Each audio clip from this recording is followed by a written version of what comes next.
Polnistay hamma navrotlar qilingan Darkman Blue Suede avtomat Gentra ko'rsatamiz do'stlar. 2023-yil.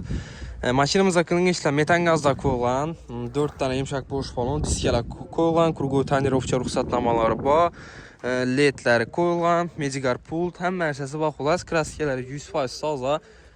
Darkman Blue Suede, chiroyli suvetini.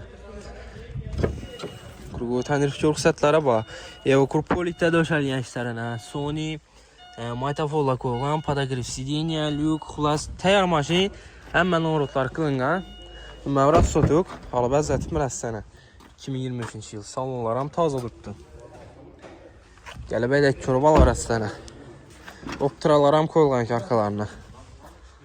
Metallari, hamma narsasi bor, tayyor xolos do'stlar. Mavrat sotuq. Mashinamizning bahosi 180 million so'm. Naqd pul bo'lsa shunda yana gashtirib beramiz. Ana shunda gap savdo qilaverasizlar. Qo'shib avtomarketda sotib olib qo'yildi mashinamizni. Kelib olasizlar.